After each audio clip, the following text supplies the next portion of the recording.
Welcome to the All Sorts podcast. You know that feeling when you stumble upon something that seems ordinary but turns out to be so much more? Yeah. That's what we're doing today, folks. A deep dive into the heart of your computer. Buckle up. We're talking about non-volatile BIOS memory and the CMOS battery. Our amazing listeners have sent in a treasure trove of sources, some real technical deep dives, and some super practical guides. A great mix. Our mission is to crack open this tiny, often overlooked part of your computer and see why it matters so much. So, Right.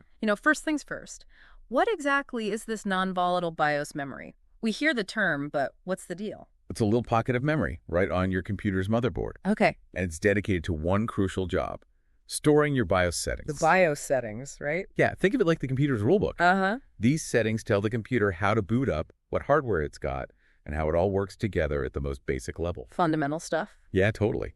And, traditionally this memory has been called CMOS RAM. COS RAM. Okay, so Yeah. What's the story behind that name? Why CMOS? All right, so CMOS stands for Complementary Metal Oxide Semiconductor. It's a technology used in the chip itself. Got it. And it's known for using very little power, which is a big deal when you've got a small battery running the show. Makes sense. The RAM part stands for Static Random Access Memory, or SRAM. Now here's the kicker. SRAM on its own is actually volatile memory. Think of it like a whiteboard. If you wipe away the power, everything's gone. Poof. Oh, I see. So then if it's volatile, how does it become non-volatile BIOS memory? Doesn't non-volatile mean it remembers things even without power? Right. That's where the magic happens. The Yeah. non-volatility, that ability to remember, comes from the battery. Ah, okay. The SRAM chip is constantly getting a tiny trickle of power from this battery. So even though the memory technology itself is volatile, Uh-huh. the constant power makes the whole system of storing those BIOS settings non-volatile. It's like having a backup generator for your whiteboard. Oh. You'll often see it called NVRAM, which stands for non-volatile RAM. It's really highlighting that it stays remembered even though the underlying tech needs that power boost. So the battery is the silent partner keeping those settings safe and sound. Absolutely. It's the unsung hero of the whole operation. Okay, so I'm curious, how much information can this little memory space actually hold? Because it seems like it's responsible for some pretty big things. Right, you'd think it would be huge, wouldn't you? Yeah. But you'd be surprised. The capacity is usually pretty small. We're talking 256 to 512 bytes. Wow, that doesn't seem like a lot. No, it's tiny. Think about it. That's less than a short paragraph of text. Okay. But in that tiny space, it stores some incredibly important system configuration. Like what kind of stuff? All right, so we've got things like bus speeds, which is how fast different components talk to each other. Okay. Then there's what kind of hard drives are connected, the boot order. This is like, hey, computer, start looking for the operating system here first, then here, then here. Security passwords. If you set any to protect your BIOS. Yeah. Overclocking settings, if you're into pushing your CPU's performance. Yeah, I know some folks who are really into that. And even which onboard devices, like your network card or sound card, are enabled or disabled. It's amazing how much control is packed into such a tiny space. Yeah, that is pretty remarkable. And you mentioned we can usually tweak these settings ourselves, right? Absolutely. So how do we get into the BIOS and actually make changes? Because I remember back in the day, it was like a whole secret code you had to type in. Oh yeah, you're thinking of those old DOS days. Nowadays, it's a little more user-friendly, thankfully. Good. You access a special BIOS utility program right when your computer starts up, before the operating system even loads. Okay. It's usually just pressing a specific key, often F2, delete, escape, sometimes something else entirely. Depends on the machine. Yeah, your computer's manufacturer and motherboard will decide that. But once you hit the right key, bam, you're in this menu system where you can navigate through all the different settings and make adjustments to what's stored in the CMOS RAM. Sounds straightforward enough. It is, once you know the magic key. Now, one thing I picked up from the sources is that this CMOS RAM, it holds the settings, the configuration, but it's not the actual BIOS program itself, right? Hey, you got it. That's a really important distinction. Yeah. Think of it like this. The CMOS RAM is like the settings file, Okay. and the BIOS itself is the actual operating system at a much lower level. I see. The main BIOS code that's usually stored in a different kind of non-volatile memory, like EEPROM, which stands for Electrically Erasable Programmable Read-Only Memory, or or commonly these days flash memory. Yeah. So the BIOS code is the set of instructions for how the hardware works, and the CMOS RAM is like your personalized preferences that the BIOS reads during startup. So one's the rule book and the other's the personal notes you've scribbled in the margins. Exactly. A perfect analogy. And it's worth mentioning that the main BIOS code in EEPROM or flash that can be rewritten, that's how you get BIOS updates. But the CMOS RAM, that's holding your specific choices and settings. They work together, but they're separate beasts. Separate but equally important. For sure. You need both for a happy, healthy computer. All right, so we've talked about the non-volatile memory itself, the settings it stores, but let's shift gears and talk about the power source. The CMOS battery, what's its main job beyond just keeping that SRAM alive? Well, as we've touched on, the most critical role of the CMOS battery is to make sure the CMOS RAM doesn't forget everything when you turn off your computer. It's constantly supplying a little bit of power to that chip, even when the computer's completely off or unplugged. Like a little life support system. Yeah, it's making sure those BIOS settings stick around.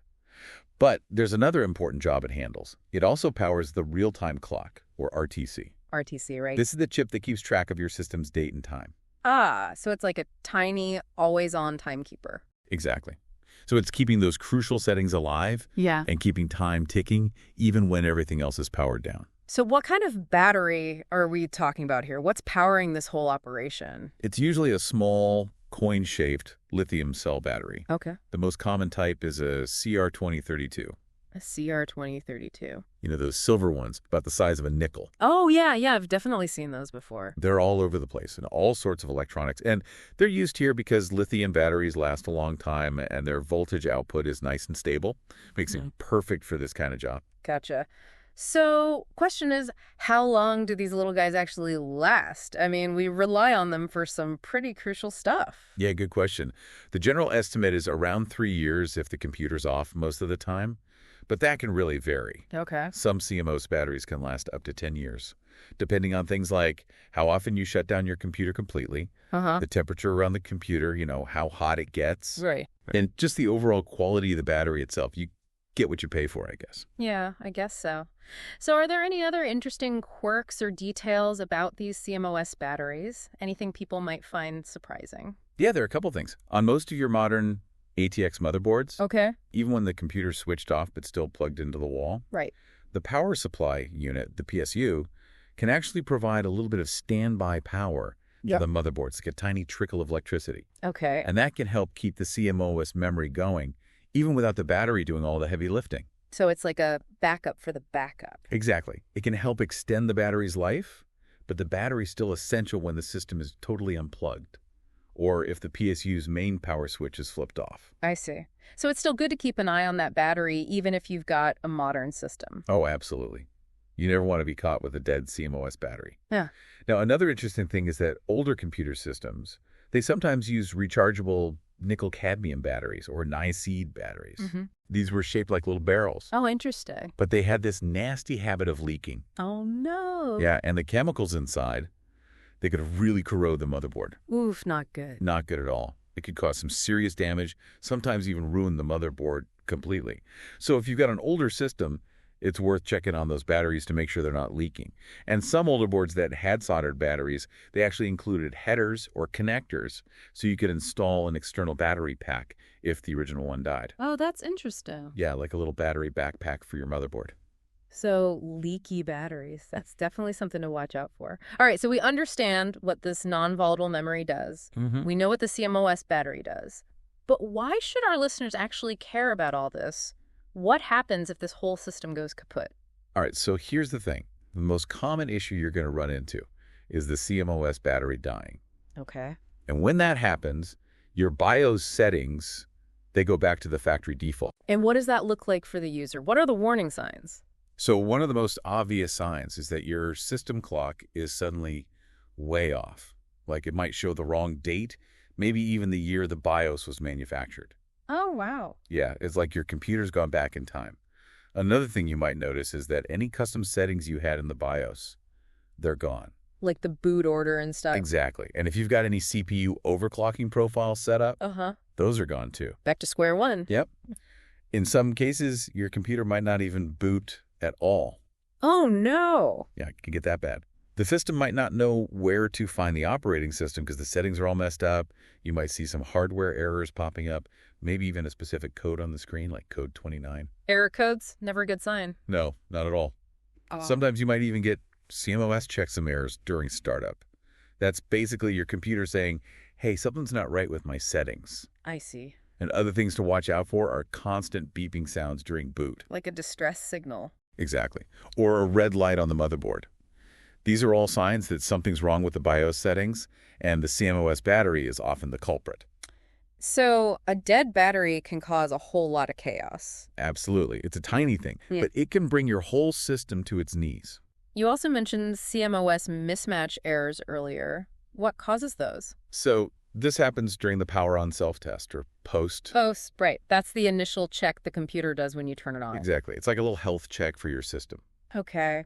So you get a CMOS mismatch error if the PST finds a piece of hardware that's not recorded in the CMOS memory. Maybe you added a new hard drive or something? Right. Or the other way around. It's looking for a device that's supposed to be there according to the CMOS, but it's not there anymore. A hard drive failed, maybe? Yeah. Could be a failed drive, a disconnected drive, something like that. Okay. And sometimes it happens if the settings for a device are different from what's stored in the CMOS.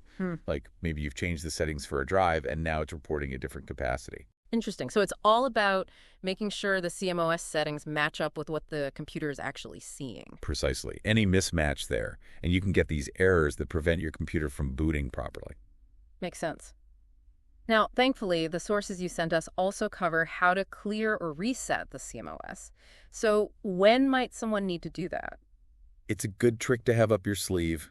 Clearing or resetting the CMOS is a really useful troubleshooting step for all sorts of computer problems.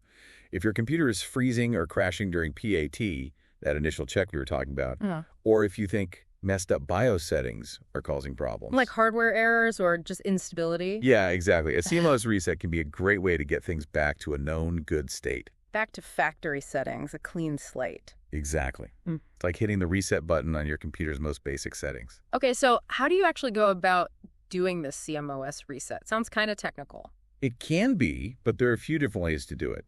And the best way might depend on your specific computer.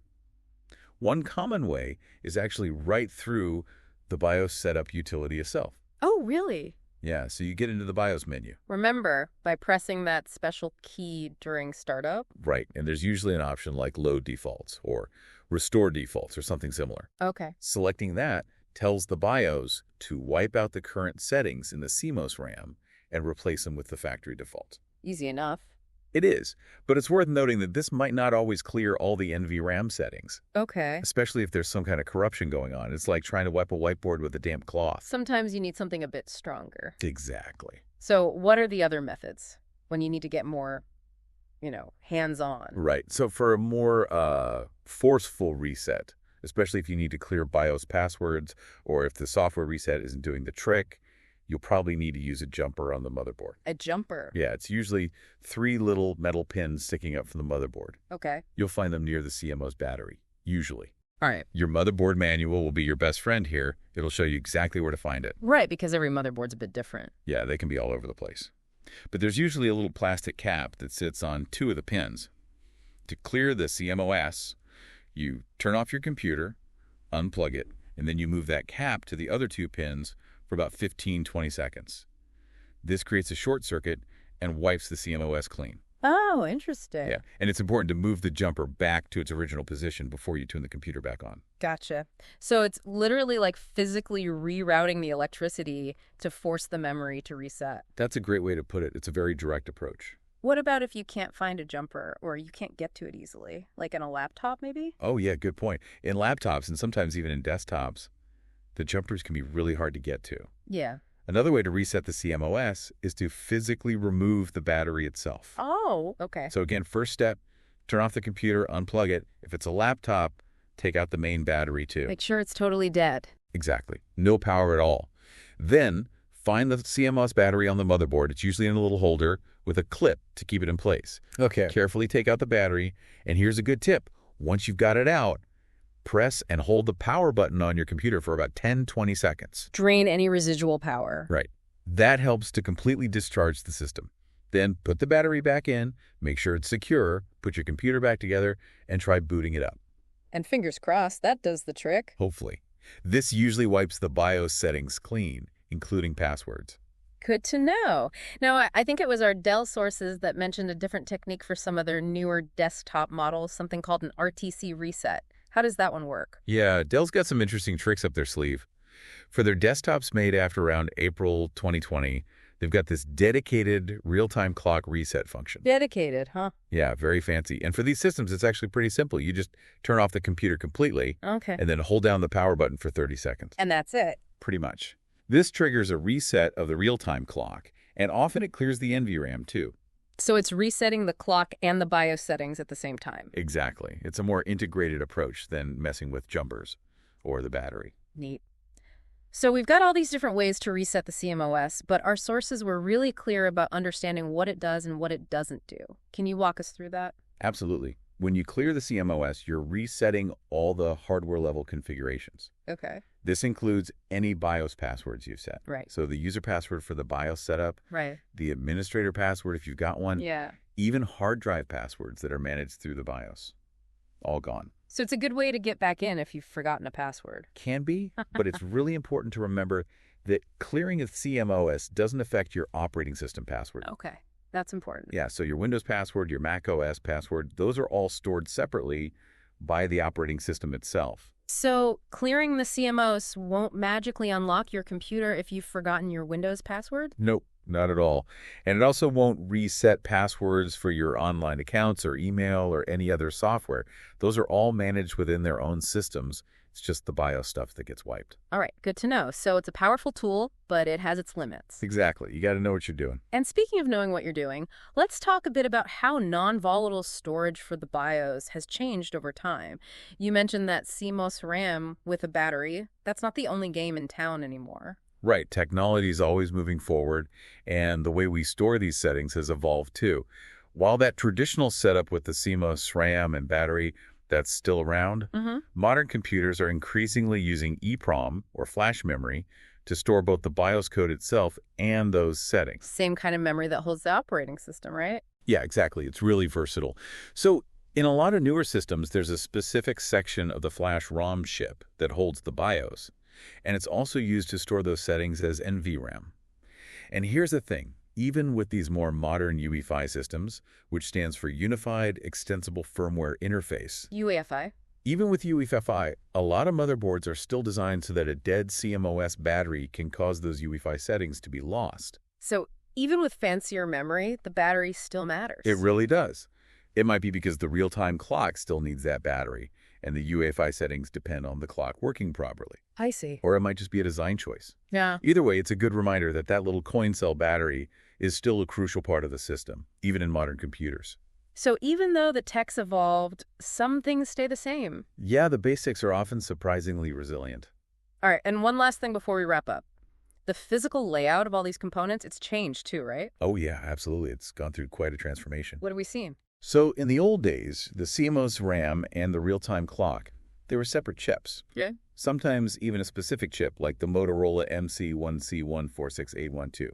That was a popular one. Good old days. Right. But now, on modern motherboards, these functions are often integrated into the Southbridge chipset. Southbridge, okay. This is the part of the chipset that handles the slower peripherals. Gotcha. And even newer designs, it might all be packed into the platform controller hub, the PCH. PCH, all right. Consolidating everything. Yeah, it's all about integration.